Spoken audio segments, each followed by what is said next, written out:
folks, how are y'all amazing folks doing out there, guys? Because we got an epic diecast to review today. It is the Chase Elliott Championship Phoenix Race Win car. Arguably going to be the most expensive, most grail diecast in the Chase Elliott arsenal, in my personal opinion. That ain't advice, don't take it seriously. But that's just how I honestly feel about this, guys. Look at this freaking piece here, man. This is awesome. So this is the 2020 race winner, Chase Elliott car. Now, in my honest opinion, the box design for this thing is not much to love. You think about it, this being the championship car. Granted, it doesn't have the stupid logos on top of it. But with this being the race win car for the most popular driver, the Dale Jr.-esque driver winning the championship, you would imagine they would have a very spectacular box for it. Unfortunately, it's not 2009 anymore. Anyways, well, let's go ahead and check out this car, guys. This is a production one, obviously, of 4,620. This is the standard ARC. You know me, I like the ARCs. I'm not really an elite type of collector myself. I don't really care too much for the trunks and stuff. Oh, look at that. They actually cut out the fender on it. Dude, that's awesome. Look, that's the first 124 diecast in my collection to have that. And what the biff? Hold up. What the biff? Hold up. What happened to this? What in the... Are you kidding me? Did they seriously screw up the window? Dude, check this out. I didn't even notice this.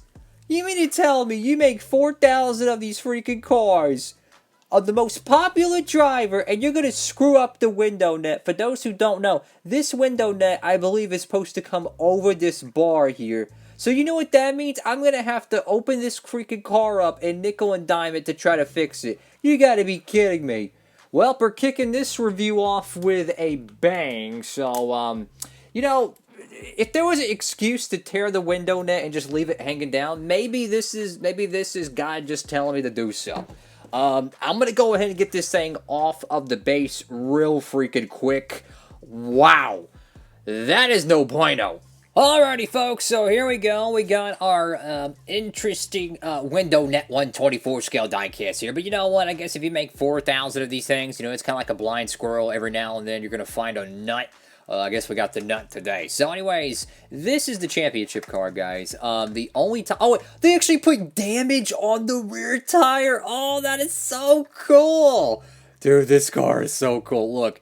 Even though the window net's kind of screwed up, I can fix that, so I'm not going to harp on it. What I'm going to say, though, is this diecast is freaking awesome. Look at this. You actually got textured tire degradation. Oh my gosh, man. So I imagine they had like a Dremel or something in the shop. They probably cut this panel off and then they rounded it down before they painted it. But they also probably had a scuffing tool as well. I mean, that is so cool, dude. I'm just saying that... The detail they put on these freaking cars, man, is second to none. It really is. In terms of some of the cars we've gotten in the past, I love this level of detail. So great job, Lionel, with that. So anyways, let's go to the front of this car here. So you got the playoff front windshield banner there. You got both of the Chevrolet bow ties. Very, very cool stuff. It's a shame we didn't get confetti on this thing, though. That's the one regret, I think, is that, you know, Larson's 2021 car is going to be so cool because it's going to have all that confetti, but this one, unfortunately, the confetti missed it. So you got the Napa decal there. I'm going to go ahead and pop open the hood. I got to get a toothpick real quick because, you know, we're doing this old school, guys. We're doing this old school. So we take a little toothpick. You just gently push the hood open, set it to the side, and here we go. So this is the official underneath of the hood here. You got the bow tie, and that's pretty much it. Here's your engine detail there. Got your engine, you got your, you know, hoses, probably some fluid caps, stuff like that. Very, very sharp. Go ahead and gently close that. So you got the front of the diecast here. You got the Chevrolet front headlights. You got the number 9 right there. The Day Glow number 9. You know, this race will not only be remembered for Chase Elliott's first championship. Could be his only. You never know. But it's also going to be remembered as Jimmy Johnson's swan song. You know, a lot of people kind of, you know, they kind of forget that was Jimmy Johnson's last race. Already, people were just kind of forgetting about that. And I think as time goes on, it's going to make this car worth even more, in my honest opinion. I got the number 9 right there, number 3M, or 3M letters, you idiot, not numbers. Sunoco, bunch of dirt and grime across the front. Let's go back to the left side of this diecast. Let's get a closer look at this, guys. And I tell you what, this car is beautiful. Even though the window's not screwed up, guys, I'm just saying, don't let it deter you from getting this car, because I think down the road, guys, this is going to be the diecast. Every Chase Elliott fan down the road is going to say, man, I wish I had this car. Some great examples: Brad Keselowski 2012 championship car, 2014 Kevin Harvick championship, Kyle Busch 2015, Jimmy Johnson 2016.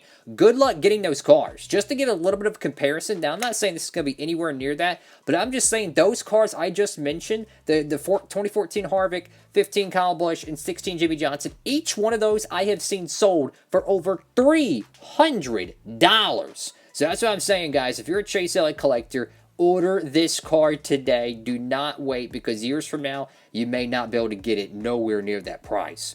And of course, if you want to get free shipping while you order it, make sure to go to Circle B Diecast. Use the promo code down below, Diecastbuffet. And of course, stay tuned next week for the Black Friday sale. It's going to be kicking off Wednesday before Thanksgiving. Go check out Circle B Diecast Instagram page or their shop, their website. I have a link down below that. They'll have every hour and of their updated listings. They're going to be selling 124s, 164s. Make sure you use the promo code Diecastbuffet and get your holiday shopping done early. So you got the Goodyear decal right there. Of course, you got the number 4 playoff decal. This is the only playoff season to have the silver spoiler rather. You got the championship decal right there. Very cool. I like that, how it says championship. Chase Elliott right there on the front or side name banner. This is his 5th of 4 wins in 2020. The first one, of course, being the Charlotte Wednesday/Thursday night race. He had the Daytona Road Course. Then they had, of course, Roval. Yeah, the Roval, and then Martinsville. And then, of course, the championship decal would be on the car somewhere, but I guess this is before that. Kelly Blue Book, Valvoline, Napa Auto Parts, Universed, George Boldock, I think that's how you pronounce it. God, please forgive me for that. Honorary pit crew member. Gets American Ethanol, Hooters, and Mountain Dew. The final time Mountain Dew would be on the Chase Elliott diecast. Now, I want to get a closer look at this tire. Now, this is why I think this diecast is so freaking cool, guys. Check this out. I mean, just look at that tire damage. I mean, that is really, really good damage. I mean, look at this, how caked up it is, my dude. I love that. And then they actually cut the fender here. It's not really sharp, so you don't have to worry about that, but they cut the fender there. Great work, Lionel, on this. And there's even some scuffs on the left side. I mean, they really knocked it out of the park with this diecast.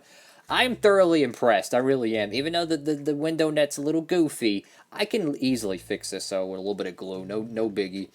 Got Napa Auto Care right there. Got the number 9, the Day Glow number 9, man. Definitely some Jeff Gordon, Jimmy Johnson vibes. Got the Valvoline decal, ZL1 Camaro 1LE. Got the playoff gray/silver. Now, the right side of the car definitely had some scuffs, you know? Like DW usually says on the Martinsville races back in the day. If your right side's torn up, you're racing. If your left side's tore up, you're just in the way. Well, guess what? Chase Elliott's right side's pretty tore up. So on the real car, these are all dented in right here. Obviously, they can't do it with the diecast mold, but these are kind of all dented in, so they did a great job replicating that. Goodyear got the championship decal. Even got a scuff right there in the 9. I do believe the right side 9 is bigger than the left side, unfortunately. But the Day Glow is true Day Glow. Like, if you put this in the sun, it's going to pop. It is going to pop. But, you know, as a diehard Chase Elliott fan, you know, I've been a fan of him ever since he won the nationwide race at Texas in 2014. I said, you know what? That's going to be the guy I want to cheer for. And when Dale Jr. went out the door, he was my driver. And I'm still a huge Dale Jr. fan, but Chase Elliott's my guy now. But I love this freaking car, man. This is awesome. This is my favorite 124 diecast in my collection. Actually, no. My favorite one's going to be the Kevin Harvick 2019. Ironic, Kevin Harvick, I know, because I went to that NASCAR race. That was my first ever Cup race. But this one's going to be a close second. Love this, man. Beautiful outlining to the Day Glow. Really helps it pop with the white background. Love that. Napa know-how right there on the roof flaps. These things kind of move a little bit, so I can, you know, if right here it kind of looks off-centered, but if I move it, it looks very close to it. Got the Elliott back windshield banner. Napa Auto Parts. Again, it's a ARC standard. No opening deck lid. Now, this is pretty much a mid-production Camaro, 1,720 Generally, my cards I get are definitely higher production numbers. They're usually not the really low ones. But honestly, I really don't, I'm not really a fan of production numbers. To me, it really doesn't do anything. Like, in my honest opinion, I'm not an autograph type of guy. I really ain't. I don't really collect autographs. I'm not into that. I just like diecasts. Of course, here's your race win sticker that comes with it. No, the toothpick is not included. Let's go ahead and check out the little card right here. So I'm hoping they took my advice and they actually changed this up, because some of the race win cards this year were terrible. Like, they didn't have Chase Elliott's face or nothing. It was pretty much just that, bland. They finally got some Napa on there. Chase Elliott Season Finale 500, which I think is a goofy name for a final race. I mean, everybody knows it's a season finale. Do you really need to call it that? I don't know. Avondale, Arizona, November 8th, 2020. Time of race, 2 hours and 47 minutes. Started first. He actually went to the back, though. That's a little bit of misleading, because I believe he started first because he won the previous week at Martinsville, but he had to go to the back, so that's a little bit misleading. Total laps 312 for 312 miles. 4 cautions for 27 laps. I wish there was more cautions. 153 laps led by winner, and the margin of victory is 2.7 seconds. Elliott's Phoenix victory clinches series title. In the 2020 Cup Series season finale at Phoenix Raceway, Hendrick Motorsports driver Chase Elliott took the lead in the final stage and wheeled to a resounding victory, giving him the championship title. The win was Elliott's 5th of the season and arguably the most important of his career, as it earned the young driver his first Cup Series championship crown. Elliott led 153 laps and won by the 2.7 margin of victory. But, you know, I really hope for 2021 and for 2022 we can get more color on this. I mean, to me, it's just, the car is so bright and beautiful, but I feel like when I look at the accessories for these things, they're kind of dull, you know? Maybe it's just me. I really want to see them use more colors. I mean, don't be afraid to use some ink on the paper, guys. I love this car. They did a really good job with the tire degradation. Like, from this angle, it really doesn't do it justice, because you think, oh, it's just a normal tire. But once you get this thing lifted up and you really start to see the degradation, man, I'm telling you, they did a great job with this piece. They really did. Obviously, you know, you can customize these. You can drop the window net. You can actually lower these things. You can take them apart and drop the springs. There's actual springs in this car that kind of hold it up a little bit, or it's some type of spring. Anyways, I've taken these things apart before, and you can lower these things down. So these are fully customizable to your liking. So I love these 124 diecasts. And it being a championship car for the most popular driver, that's what I'm saying. This is probably going to be the greatest Chase Elliott diecast ever freaking made. So I don't care if he wins another championship, wins a Daytona 500. They don't make many of these cars, guys. 4,600 might seem like a lot, but it really isn't, because Chase Elliott's the most popular driver. So, I mean, on average, they make about 2,000 of each 124. They win the championship, they make about double that. It's still not a lot made, in my honest opinion. Anyways, folks, thank y'all so much for watching the video. Make sure to give it a big thumbs up, like, comment, and subscribe. What do y'all think about this Chase Elliott championship car? Obviously, the front wheels are adjustable, which is really nice. I love this car, man. In my honest opinion, I think it looks better as a diecast than it does a real race car. Like, the day glow looks better on the diecast than it does in the real car.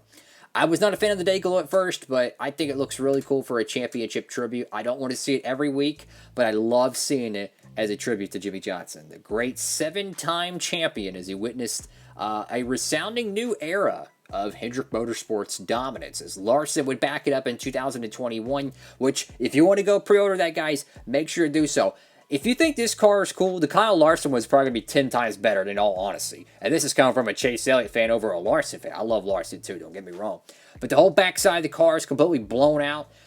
Got confetti. Kyle Larson, Hendrick.com paint scheme. I'm telling you, it's going to be the greatest Larson diecast you ever seen. You want to get that car. That'll be coming out next October, I believe, but get your pre-orders early. I don't know how many they're going to make of that. You never know with the logistics. You never know. They could have to make production runs a little bit shorter, so you never want to miss out, guys. Get your stuff early. I pre-ordered this the night that Chase Elliott won the championship. I pre-ordered this car, so I want to make sure I got me a copy of it. Have a great one, everybody. Stay humble, And hope to see you and see some more NASCAR Diecast videos in the channel. I should have another video out tonight. Hopefully, it might be a really late review. But I got something really cool planned. So thank y'all so much for watching. Diecastbuffet signing off.